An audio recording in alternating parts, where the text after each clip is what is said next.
A unos que confiaban en sí mismos como justos y menospreciaban a los otros, dijo también esta parábola. Dos hombres subieron al templo a orar, uno era fariseo y el otro publicano.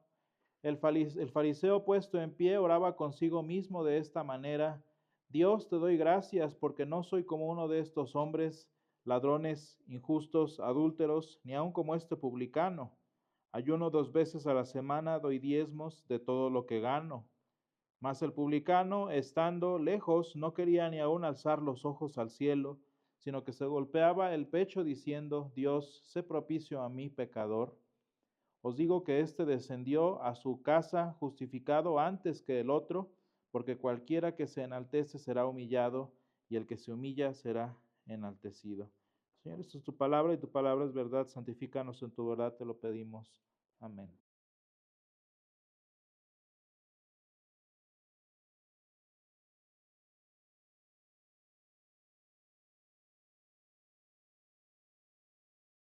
En este día en particular, en nuestra iglesia recordamos un evento simbólico de, del devenir de la iglesia del Señor en Occidente, en el que nuestro Dios, por la simple y sencilla predicación correcta de su palabra, por la simple y sencilla exposición fiel a lo que la palabra de Dios desde siempre ha enseñado y hasta siempre enseñará, vimos la importancia, la belleza y la necesidad que hay en la vida del cristiano y de la iglesia de conocer el Evangelio, de conocer esa verdad de la que dice Jesús que nos hace libre, y ese Evangelio del cual no hay necesidad de vergüenza, no hay razón de temor. El Evangelio que desde siglos, mucho antes del Señor Jesús, incluso nuestro Dios, habló por boca del profeta cuando dijo: mas el justo por la fe vivirá. Y hermanos, esta frase dicha por el profeta, recuperada por San Pablo y evidentemente central en la doctrina de nuestra iglesia, recupera varios aspectos interesantes, hermanos, de lo que el Señor de por sí ha hecho siempre a través de su palabra, pero que en razón a a la rebelión y a la arrogancia humana, pues muchas veces ha quedado de lado.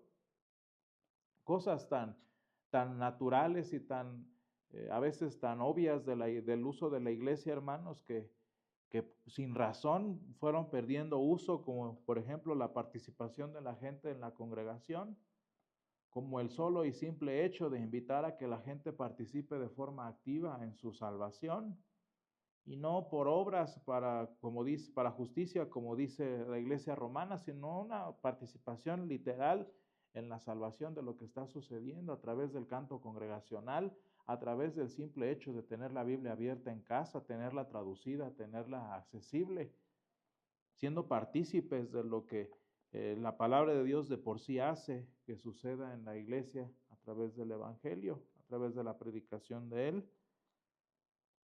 También otras cosas trascendentes, hermanos, y digo a veces tan imperceptibles, como es el hecho, por ejemplo, de conocer la Escritura de una forma cercana y de una forma particular, de una forma que a mí como persona no libre a mi interpretación, porque ese fue el error de la reforma, la libre interpretación de la Escritura, pero sí una Escritura que está a mi alcance, que está a mis, en mis manos. Pero sobre todo, hermanos, lo que nos llama la atención de lo que el Señor hace en su palabra es llevarnos a la centralidad de la salvación, que es por amor, la salvación que es por gracia, la salvación que es centrada y que está y que sucede única y exclusivamente por la cruz de Jesús. De manera, hermanos, que cuando nosotros hablamos de la doctrina bíblica, no podemos dejar de hablar, por ejemplo, del canto congregacional, de la vida activa del cristiano, de la salvación por gracia y evidentemente también de la centralidad de la cruz, en el mensaje bíblico y en la vida de la iglesia precisamente. Y hermanos, dice el apóstol San Pablo que unos piden señales y otros hablan sabiduría, pero nosotros, dice San Pablo, y decimos nosotros también, predicamos a Cristo y a este crucificado.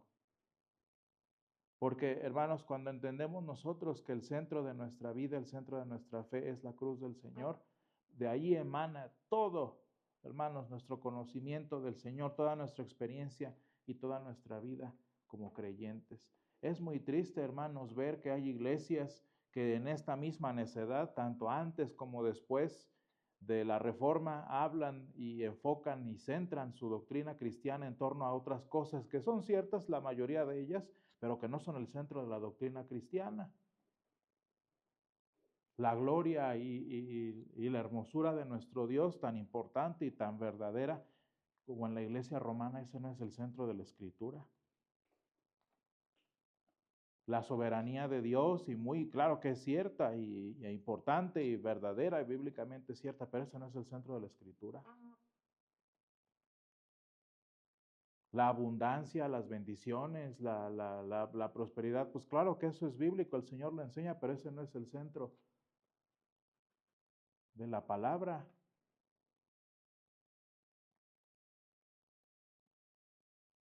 Y hermanos, lo triste de perder el verdadero centro de la Escritura es que al final de cuentas, independientemente de la época cristiana en la que estemos, nuestra vida va a terminar circundando en torno a otras cosas que no son nuestra salvación. Terminamos hablando de un evangelio social, como lo hizo Roma, como lo hacen las iglesias modernas. Terminamos hablando de una iglesia emocional, de una iglesia sensible. Terminamos hablando de una institución, pues simplemente a veces rígida, a veces flexible, a veces anquilosada, a veces modernizada. Y sin embargo no es la iglesia que está sostenida y que se centra precisamente en la cruz del Señor.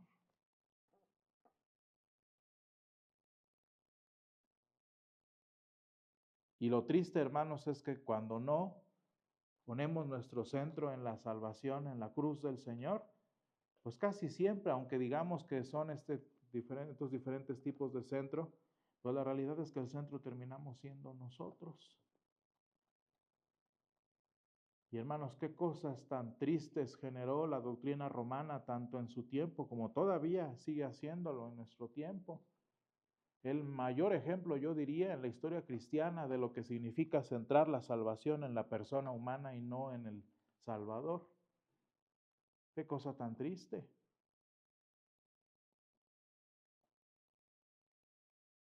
El resultado de la pseudo reforma de Calvino y sus herederos, que resultó, hermanos, en el centro, en la demostración de la soberanía de Dios. Cosas tan horribles, hermanos, y hasta vergonzosas que dice San Pablo ni deberían mencionarse entre nosotros, fruto de no centrarse en la cruz del Señor, en doctrinas inventadas de hombres por simple lógica, pseudológica humana, y que a final de cuentas lo único que hacen es apartarnos de la cruz del Señor.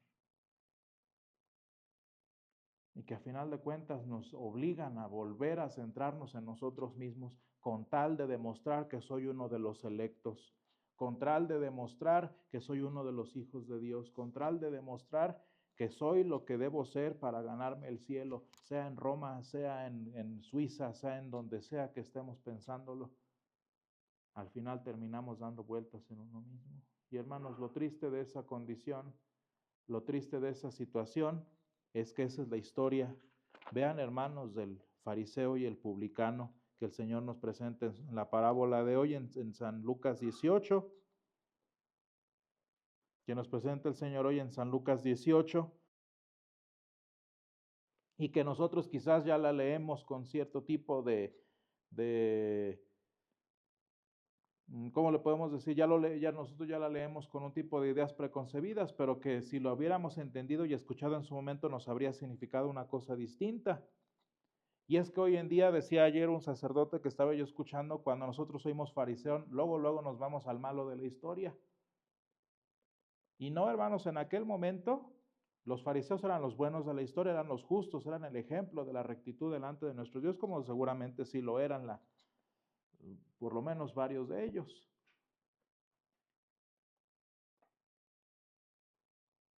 Y no obstante, el problema de ellos, independientemente de su grado o no de justicia humana o de rectitud espiritual, es que el centro de este fariseo era sí mismo. Y eso es una cosa triste, hermanos, porque cuando nosotros miramos nuestra vida, cuando nuestra vida gira en torno a la soberanía de Dios, a la gloria de Dios, a la abundancia y las bendiciones de Dios, y no en torno a la cruz, pues a final de cuentas, hermanos, termina girando en torno a nosotros, que no sé si ustedes tengan una opinión distinta, pero casi siempre somos los buenos de la historia. Casi siempre somos tan buenos y tan centrales en esta historia que por una razón el Señor es soberano, pues para sostener lo que obviamente yo soy y me merezco, porque obviamente yo he sido electo, o porque obviamente el Señor es bueno y dadivoso, porque cuánto me ha bendecido, pues porque lo merezco. Y cuántas cosas el Señor no me da porque me las he ganado, independientemente de la doctrina, de la corriente cristiana de la que estemos hablando. Pero al final de cuentas, como decía este sacerdote, hermano, no estamos hablando, no estamos como hoy en día juzgando a una persona como mala, sino es la buena de la historia. Porque creemos que somos los buenos de la historia, porque cuando escuchamos que es sobre nosotros, inmediatamente en un primer momento, nos entendemos a nosotros como los buenos del cuento, como los ejemplares de justicia delante de Dios.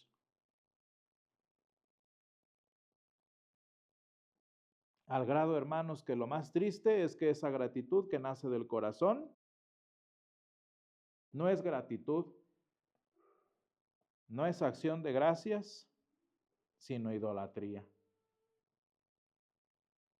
Y fíjense, dice todo su listado, ¿no? Hasta de seguro lo se puso a pensarlo en la mañana. Te doy gracias porque no soy como los otros hombres.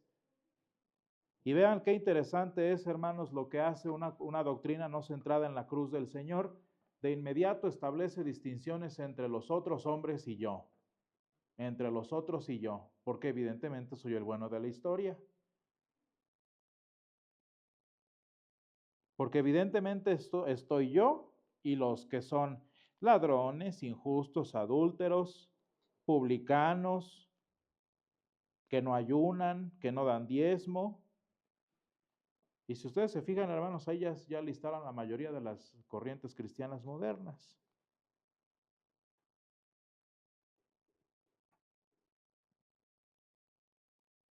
Ese es el resultado triste, hermanos. Miren, independientemente de que si es una discusión teológica, de que si es un asunto de énfasis, como dicen ¿cómo se les llama? Los ecuménicos, que si es un asunto de tradición teológica. No, estás mal. Punto.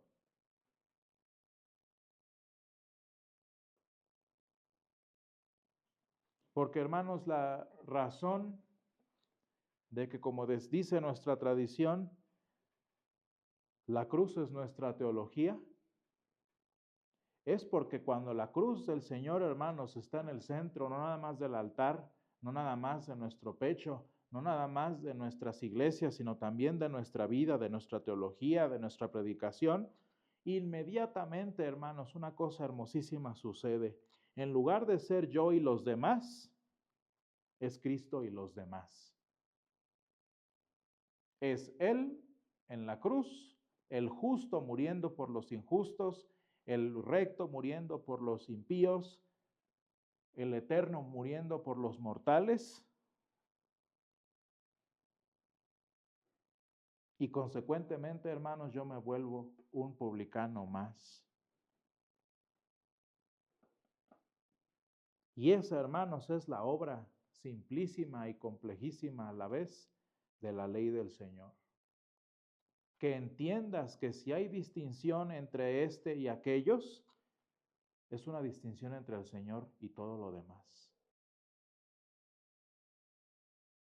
El Señor Jesús, ¿recuerdan cuando le dijeron, bueno, ¿por qué me llamas bueno?, preguntó él.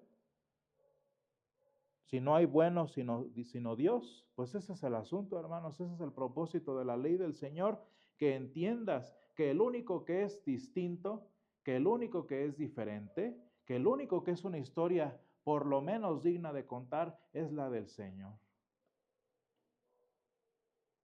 Y hermanos, cuando nos destronamos de esa gloria que decimos que es de Dios, pero a la hora es la mía, de esas bendiciones que decimos vienen de Dios, pero a la hora vienen por mi mérito, de esa predestinación que a la hora resulta ser invento mío, como lo ha sido siempre,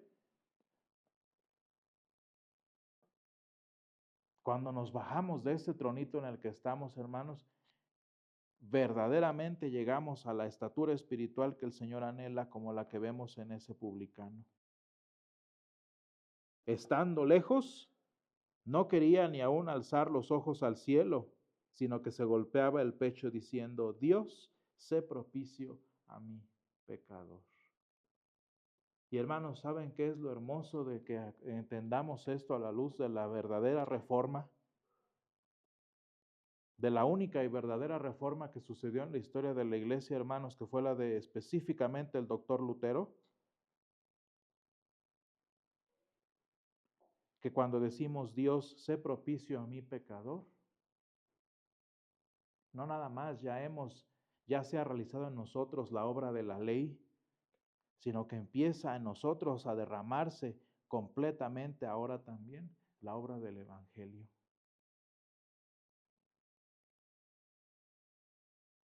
Una vez que con la cruz en el centro te destronas a ti mismo y entiendes que el único distinto es Dios y no hay más acepción de personas, no hay más distinción entre individuos, sino que todos somos una masa pecati, como decían los teólogos, una masa de pecadores, imagínense esa frase.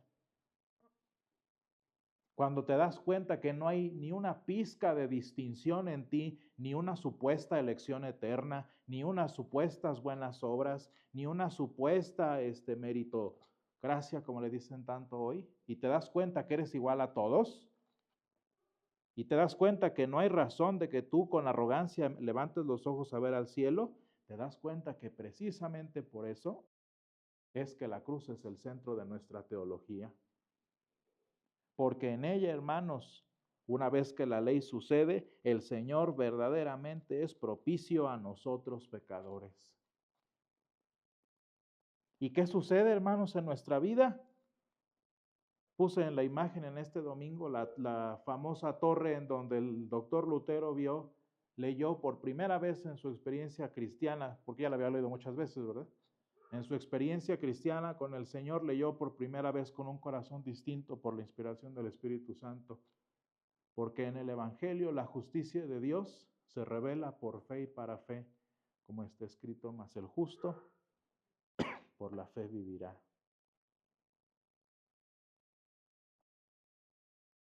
¿Qué sucede ahí, hermanos? ¿Qué sucedió en el corazón del doctor Lutero? Pues cuando se dio cuenta que lo que estaba en el centro de la tela de juicio, lo que estaba en el centro del escrutinio eterno, no era él, sino la cruz del Señor, sino Cristo crucificado, se dio cuenta entonces que también los frutos de la cruz, que también el resultado de este sacrificio eterno para vida eterna,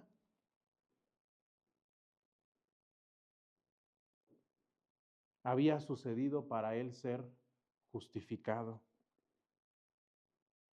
Y hermanos, lo más hermoso de entender una doctrina, de tener una doctrina en donde la cruz del Señor nos baja de nuestras arrogancias, de nuestros tronos, de nuestra centralidad en nosotros mismos, es que cuando descendemos por la obra de la ley, gracias al Evangelio, hermanos, cuando descendemos también, descendemos a casa ahora justificados. Y así, hermanos, podemos decir que en estos 500 años, después de esa reforma que solo le corresponde a los luteranos decir que es propia, hemos descendido a nuestras casas, hermanos, hemos descendido en el devenir del tiempo en estos 5 siglos, hermanos, verdaderamente justificados, porque el Señor ha sido propicio a nosotros. Y porque, hermanos, una vez que nosotros hemos sido humillados, como dice el final del versículo 14, un día seremos también exaltados para la vida eterna en Cristo Jesús, a quien predicamos crucificado. Gracias, Señor, te damos porque tú has sido propicio a nosotros, porque tu bendición no se ha apartado de cada uno de nosotros y porque, Señor, podemos decir que no nos avergonzamos del Evangelio porque es poder tuyo para salvación a todo aquel que cree. Gracias, Señor, porque tú respondiste hace 2000 años, respondiste hace 500 años, Señor, esta oración que nosotros como publicanos elevamos delante de ti, Señor. Y Padre, te pedimos que con la cruz como centro de nuestra teología, que con la cruz como centro de nuestra iglesia, Señor, podamos constantemente rogarte que seas propicio a nosotros, para que cuando tu ley, Señor, nos humille, para que cuando tu ley, Señor, nos centre nuevamente en la cruz de nuestra salvación, podamos descender a casa, Señor, justificados. Podamos descender, Señor, a nuestra casa como te pedimos en este día, habiendo sido, Señor, bendecidos con tu propiciación para nosotros, Señor. Acompáñanos, te lo pedimos, Señor, en este tiempo y sé tú propicio a tu pueblo, Señor, como siempre te lo pedimos. En el nombre de Jesús. Amén.